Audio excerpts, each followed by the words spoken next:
Stories about a Meisterstrück ballpoint pen from MontBlanc. Now, MontBlanc is one of the most esteemed brands when it comes to the manufacturing of ballpoint pens, of fine tip pens, and of writing instruments. This model in my hand right now is called the Meisterstrück or Meisterstrück from ballpoint pen manufacturer MontBlanc. Now, if you don't know the brand or you are unfamiliar, MontBlanc is one of the most famous brands when it comes to manufacturing of all luxury goods, including luggage, horology and watches, as well as writing instruments. This cap, as they call the white snow cap, represents the highest peak in Switzerland as a symbol of Mont Blanc, which would be the highest echelons of quality. And today I want to tell you a story about this very pen. I had a grandfather named Jack. And Jack was a famous man when it came to stockbroking. He would entertain customers, tell them jokes, make friends, and of course facilitate a few deals. And one of his partners was one of the deals he facilitated for one of his partners owned a certain company which sold, I believe it was stationery, but it could have been something else. And he gifted my grandfather this very pen, but it was in a set. It came in this fancy box which said Mont Blanc on it with a galaxy design. And inside it was this. There were 3 pens or 3 writing instruments. There was this. Then I believe there was a fine tip inside. And there was also a pencil version of the Meisterstrück. This is the ballpoint version.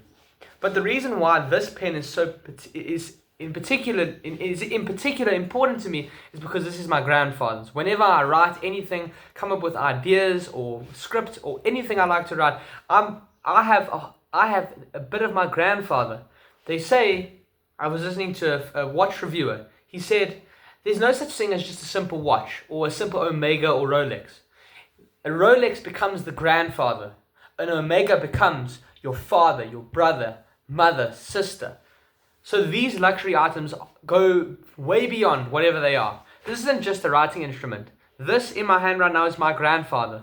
The fact that he facilitated deals, that he was a broker on the stock market, all of these things come and they all culminate into such a pen and the significance of such a beautiful item. Now when it comes to the Meisterstrück, we can see that there are multiple gold accents. There's the bezel at the end here, on the cap and also on the tie clip, or on the clip itself. There you can see that gold manufacturing on it. And it's a beautiful, beautiful pen and writing instrument because of the quality of it. I do believe that the body is made out of it's not a wood, there's no veneer on it, it's simply a piece of plastic, I believe. But it does look like a lacquer. And inside there is the ballpoint mechanism and the refill, which looks exactly like this. It says Mont Blanc, but not to be fiddled with because there is a certain amount of lubricant that they put on it. This is a beautiful writing instrument, and I can only imagine what my grandfather did with such a pen. To write things, writing down notes as he listened to his customers. And this pen is testimony to the fact that it's possible to achieve anything. My grandfather was a man known for being a showman. When he went to university, he joined a clan called the Bummies. They called themselves Bummies.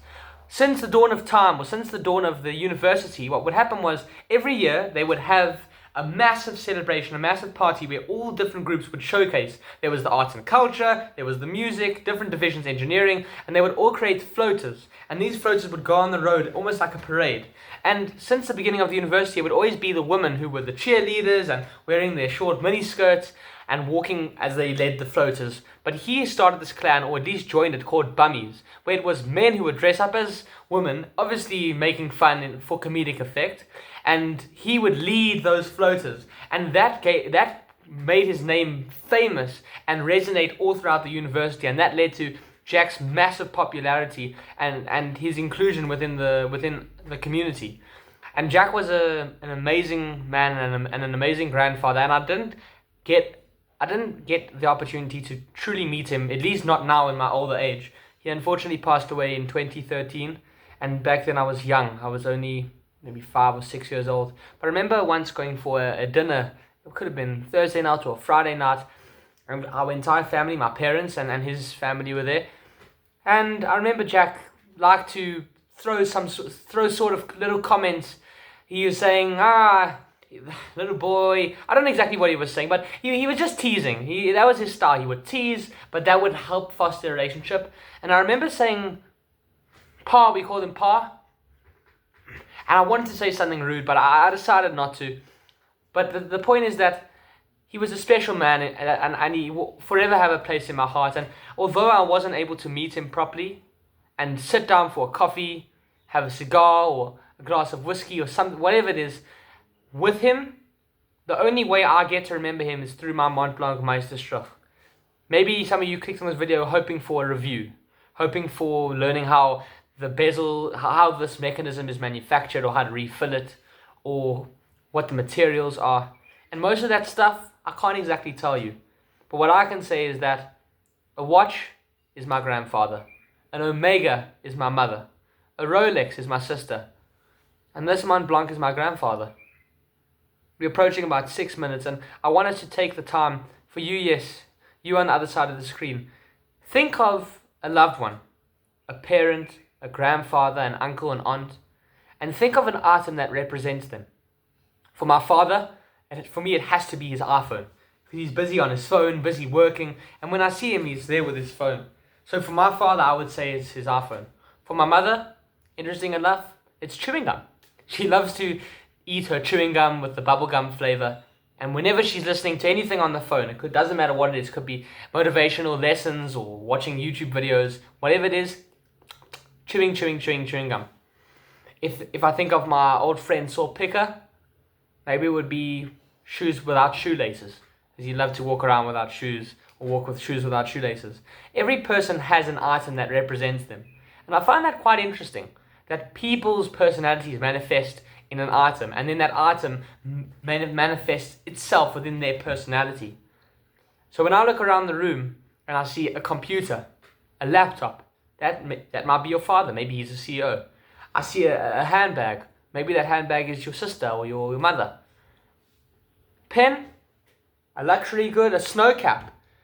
This snow cap is a symbol of the testimony to the fact that MontBlanc produced the highest quality writing instruments. What does that mean? There is such a heritage with this brand. And can you just imagine what went into making everything in your house? That very door over there.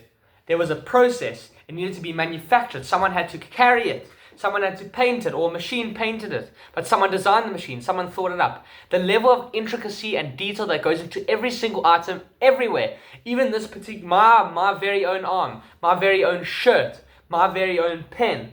Everything is expertly engineered. Now we have man-made things and we have God-made things, if you believe in God, but all naturally occurring things, such as the grass outside, the beautiful sunlight, which is now emanating and coming into our room. But I suppose the lesson for today, because I love to add a lesson, is sometimes an item is a loved one. What is that item that represents your loved one? And one day when they're gone, hopefully that never happens, and it will happen, but hopefully it doesn't happen soon. And when it does happen, how are you going to remember that loved one? And now, with that understanding, what can you do while they're still alive?